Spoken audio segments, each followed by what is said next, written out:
Okay, so today we add yet another force to the number of forces that we'll be studying for this course. So just to remind you, we had 5 forces studied in the forces unit. We had gravity, normal, friction, tension, and applied. And 2 weeks ago, we added yet another force, which is what? Force of what? Has to do with springs. What do you call it? Elastic energy. But what do you call the force for it? Either force of spring or force of, what was the other name? Force restore. Force restore. Because the spring is always trying to restore its natural length. So today we add another one, which is the electric force. Okay? All right. So we mainly know that electric charges always interact using what principle? Opposites what? Attract, and likes what's the opposite of attract? Repel. So if you have two positive charges, they will repel each other. If you have two negative charges, they will also repel each other. If you have a positive and negative, they will definitely get closer to each other. Okay? That's all fine, but we need to know the magnitude of the force between them. Okay? So the actual equation that describes to you the magnitude or the amount of force between any two charges in the universe is called Coulomb's law. Who remember the name Coulomb from 3U physics?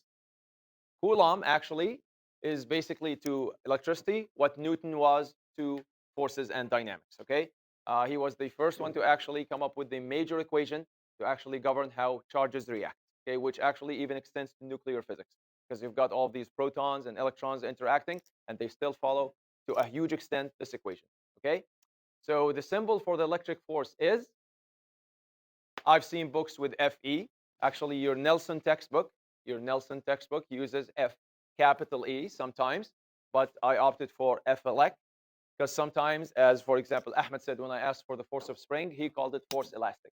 Well, at least if you know that this is force elec or electric, that absolutely doesn't leave any room for confusion. Okay, so the symbol for the electric force is F elec. Why is there no arrow on top? Technically, it's a vector. Yes. Exactly. Just by discussing the situation, you would know if they're pulling into each other or away from each other. We really care today about the what? About the magnitude of the force. Okay? So it is basically the mathematical law. It is the mathematical law that determines how much force of either attraction or repulsion. Attraction or repulsion is between two objects of certain charges and at certain distance from each other. Okay? By the way, did we do something similar to that before? Yes. With gravitation. Thank you. With gravitation. Gravitation actually had almost the exact same slide. The few differences were, instead of Coulomb's law, it was called Newton's gravitational law or universal gravitational law. Instead of F elec, it was what? F small g or capital G? Gravitation is capital G. Gravity on us right now on the surface of the planet is small g. And everything was correct. Sorry, was the same except for two things. Instead of charges, we cared about, what do you care about before? What does gravitation mainly care about as a property of each object? Mass and also distance from each other. Okay, all right. So what is the equation? The equation, as you can see, the factors of the equation or the elements of the equation. So what we need to know are four things, or I should say three things, and then I could ask you for the fourth. So what we need to know, or what goes into the equation, is charge of object 1, of course, charge of object 2, distance between objects, force of electric attraction or repulsion between the object. Is there something different about the way we said it here than we say it in gravitation? A major difference. Come on, try to remember how you actually solved gravitation problems about a couple of months ago. It was distance, but there was something very important added to that. Yes, Amar? Thank you. Distance from what? From the core to the core, or from the center to the center. Here, absolutely not. Here, absolutely not. So always remember, the size of the object, or the radius of the object is very important in which one? Gravitation, or gravity. But when it comes to electricity, the size of the object is completely what? Is completely irrelevant. Okay? Mainly because you will never be asked for the electric attraction or repulsion between the moon and the sun, for example. Nope. We care about between electrons. When you come to gravitation, you actually talk about what? Big planets, for example. Okay? All right. So these are the 4 things. What's the equation? Oh, sorry, actually. Okay, let's play with the equation and then show you this. There we go. Is it the exact same structure mathematically as the gravitation one? Point for point. Instead of electric force, we used to have gravitational force. Some constant was some constant. Instead of object 1 charge, we had object 1 mass with object 2 mass. And separation distance, I think I called it center to center distance. Yes. And it's still squared. And the equation is very similar to the other one. The other one was, just to compare the structure for you, it was Fg, and it was G, and it was M1, and it was M2, and it was still D squared. Josh, yep. Okay, so what did G represent before? What was the name of G, capital G? The universal gravitational constant. K is the electric constant as well. So for every force in the universe, there is some constant that has to be involved in it. The one for electricity and magnetism, we call it what? Or for electricity mainly, we call it what? Lowercase k. Lowercase k. Now, what can you tell me about the value of lowercase k? Is it small or big? Because of which number in it? I mean, there are 2 nines. Which 9 makes it so big? Exactly. It's the positive power. Does anyone remember the equation? Sorry, the value for capital G from gravitation. 6.67 times 10 to the negative 11. Imagine the one for gravitation is negative 11. The one for electricity and magnetism is what? Positive what? Do you remember from fundamental forces? Fundamental forces. Which one was the weakest? Which one was the weakest of all 4 fundamental forces? Gravitational. Which one was the strongest outside of the nucleus? Exactly, electricity and magnetism. Why? Because of this constant. The constant of gravity is negative 11. It brings it way down. The constant for electricity is 10 to the 9. It brings it what? Way up. That's actually why the difference is there. Okay? Again, this equation has to be what? Dealt with in standard units as much as gravitation was dealt with. So you cannot use this unless you have what? Unless you have distance in meters, not in absolutely anything else. Q1 and Q2 or charges have got to be in what? Have got to be in coulombs. By the way, we will get so used to dealing with small scales in this unit. Small scales. What are the small scales usually? I mean, you could infinitely go small and small, but what are the most common ones we usually deal with? Micro. What else? Come on. Nano. How about on a ruler? Milli. And what's smaller than nano? Anyone remember? Starts with a P. Pico. There you go. Obviously, you can go down to femto and atto and so on. We're just going to keep it down to femto, sorry, down to pico, and that's it. Okay? All right, so this needs to be what? This needs to be in meters. These two need to be in legit coulombs. Even if you're given them in nanocoulombs or whatever, you have to change the what? You have to change the scale. K is, by the way, K is not a unitless constant. You can actually find out the unit for K if you just rearrange all this and solve for K. But because it's a constant, we just need to know the value because it's never going to change. All that will make your force measured in what? In legit newtons, not mega newtons, not micronewtons, nothing. Okay? All right. Here's a couple of examples to show you the comparison between what? Between gravitational force and electric force. Okay. So imagine two what? Two spheres located, right? Two spheres located at exactly 2 meters from each other. By the way, did I tell you the size of each sphere or no? Nope. I will never give you a size information or radius information for what? For electricity or magnetism. Okay. So they are located at how much distance? Exactly. Well, center to center. How much? 2 meters. Okay. Obviously, I am only 5'9", so my arm span is not 2 meters. It's about like 1.75 roughly. So let's say that is 2 meters. Each one has a charge of how much? 50 what? What is that thing? Is that milli or nano? What is it? Come on, you need to know this. For that's a symbol from mu, for mu. Sorry, mu. But what's the actual name of the unit? Micro. Yes, microcoulombs. And both of them apparently have what kind of charge? Negative or positive? So you already know that once you let go, if I let go, are they going to get closer or get further? By the electromagnetic repulsion, they will actually get further from each other. Great, no problem. So the question is, what must be the mass? How heavy, not how large, how heavy must each of them be? Well, they are identical. So when you find it for one, you find it for the other. Must each of them be for the gravitational? And gravitation is only what? Gravitational only brings things what? Together. Gravitation never pushes away. It always pushes in. So the gravitational attraction force between them to be equal to the what? To the electrical repulsive force. Is the question making sense? Again, because both of them are positive and I let go, what's going to happen to them? They're going to what? Move what? Closer or away? Away. However, it's not just electricity in play here. What's another force that you can never also eliminate? Gravitation. And gravitation also got to bring them what?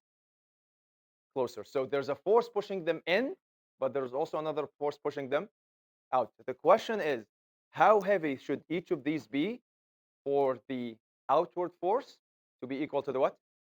Inward force. Okay. Yes. So basically, how heavy should they be? That once I let go of the whole system, they just what? They just basically what? Just stay where they are in deep space. Okay, in deep space. All right. So let's just sketch a very quick diagram. All right. Here's the first one. Here's object number one, and here's object number two. Obviously, they should be perfectly identical. Okay. So on each one, you've got what? You've got elec going this way.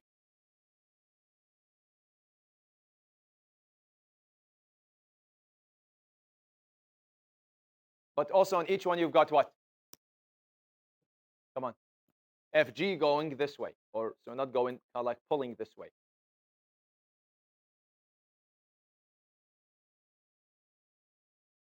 And the distance is 2 meters.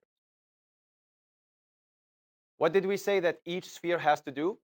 Move or stay still? If something stays still, which Newton's law is it? First or second? First, which tells you what about either pair you look at. What can you tell about these two forces? They must be what? Yeah, if the mass goes big, they will drift in. If the electricity goes big or the charge is bigger, they will what? Drift out because there's more attraction. Sorry, there's more repulsion. Okay? So now we're gonna what? We can just do the math here by just saying this. Let's look at object one or sphere one. This should be on the second slide, the blank slide after the question. Okay, Fg must equal Flec. Okay, what's the equation for Fg? Come on, quick. It's the exact same structure. What is it? G mass 1 mass 2 over d squared equals K Q1 Q2 over d squared. Okay. What did we say the two masses are? I mean, they are identical. So the two masses should be what? Different or the same? So do we need M1 and M2? Can we just call them single M squared? How about the two charges? Do we need Q1 and Q2? Can we just call them Q squared? Great. What happens to the d squareds? Are they the same either way? Yes, they are. So what happens to them right now? Exactly. Or either you can say cancel, or a math teacher would say you can multiply it out instead of divide it out because it's already multiplied, because it's already divided. So imagine if you do this, what do you have to do on the other side? Same exact thing.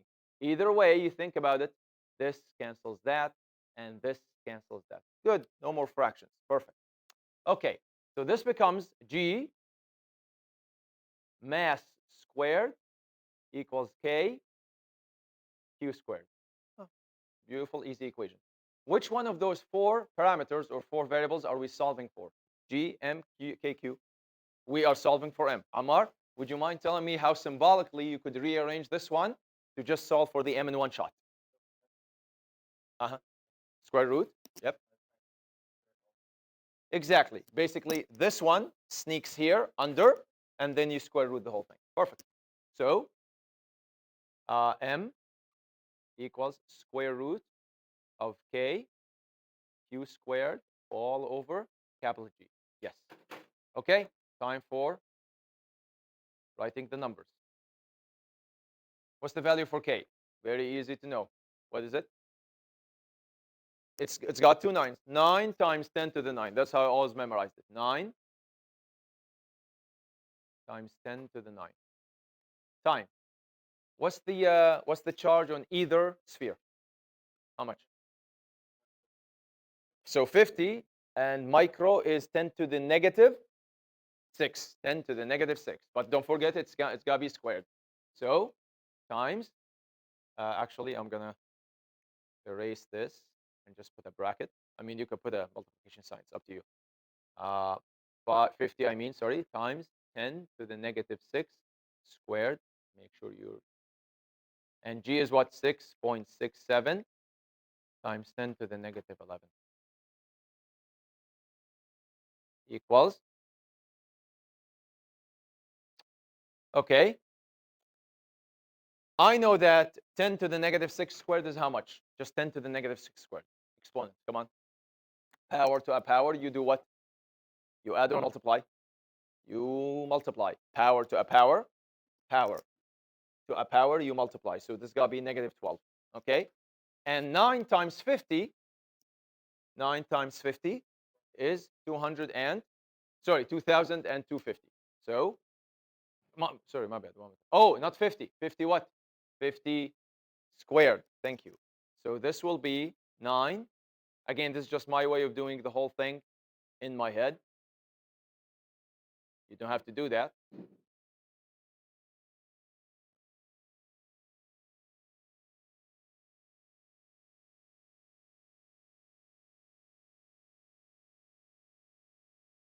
forget to extend. Equals. Now this is 1,000. So 9.25, 22 and a half.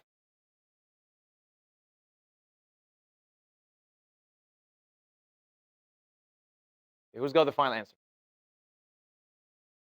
Come on. 22 and a half divided by 6.67 times 10 negative 11 square rooted. How much? Raise your hand if you have an answer. By the way, the answer should be big. Big. What'd you get?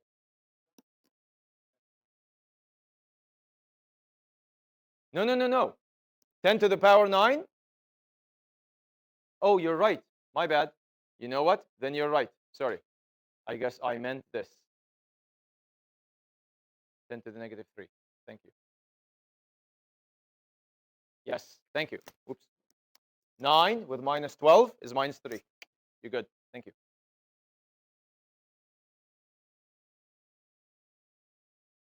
Who's got this? Yes, Amar, what'd you get? Perfect. 580,802. You know what? We've already got 6 sig figs. We can definitely live with that. What does that tell you?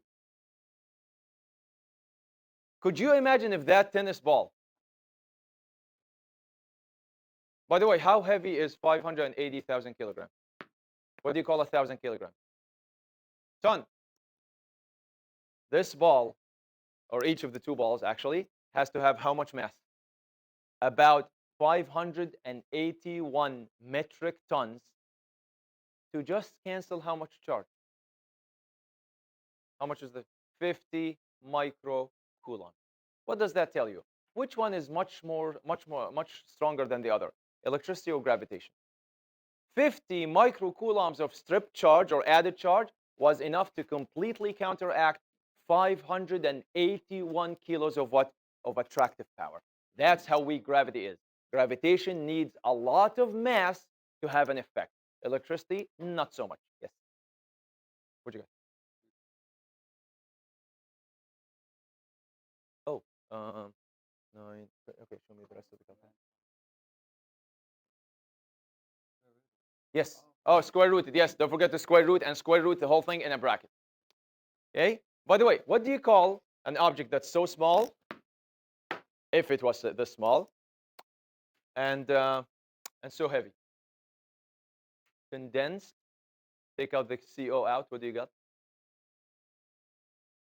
Dense. What's a black hole? Anyone knows? A black hole is a what? Is a star which is so what? So heavy that started what? Collapsing, which means what's happening to the size? This pretty much needs to be a black hole to just offset the effect of what? Of 50 microcoulombs. That's how small and dense it needs to be. My whole point of this exercise was to show you that gravity cannot hold a candle, cannot do anything when electricity is compared to it. That's basically it. Why? Because there's a 9 times 10 to the 9 here and 6.67 times 10 to the negative 11 here. By the way, question. What happens if you divide 10 to the 9 by 10 to negative 11? Yes, you add them because it's got to be 9 minus 11. In general, electricity is about 20 times, 20 orders of magnitude stronger than what? Than gravitation. That's another way to think about it. Okay? All right. Next question. Determine the distance that you need to place two 1 microcoulomb charges, whether positive or negative, to be positioned so that the repulsive force between them is equivalent to the weight of a 1 kilogram mass. How much is the weight of a 1 kilogram mass? How do you calculate the weight of any mass? Weight. What's the equation for weight? Which we use, so Fg equals mg, yeah, F of the small g. So the question is saying, how much distance must you put two of these spheres between each other to have 9.8 newtons between them? So this time, we're given the force. They're asking us to calculate the what? The what? The distance. Okay, so basically, they want this. How much? 1 microcoulomb. 1 microcoulomb. We have no idea how much this is, but we know that the Fg, sorry, the F elec between them. Oh, sorry, F elec should be repulsive. It should be the other way. My bad. There we go.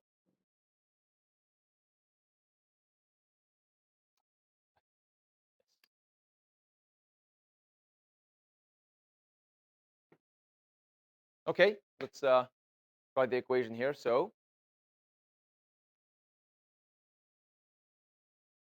F elec must equal 9.8 newtons. All right, let's do the 9 times 10 to the 9. What did we say micro is again? Micro. Yep, so it's 1 times 10 to the negative 6 times itself, which is really just what? Squared. Divided by d squared equals 9.8.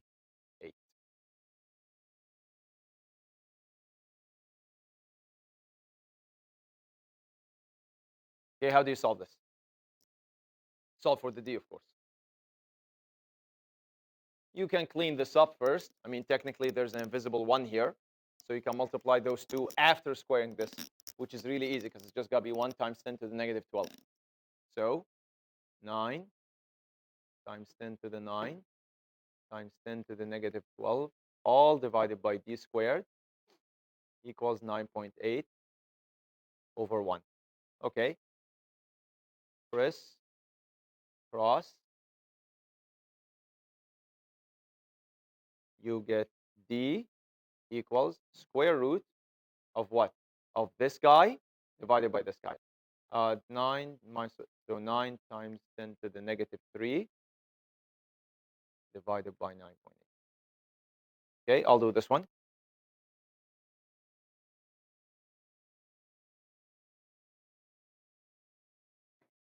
A 9 exponent, 3 with a negative, divided by 9.8 square root. In what unit? Meters, standard. So 0.0303.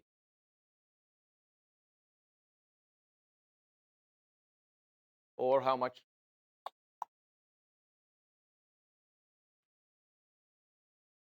They have to be at 3.03 centimeters from each other.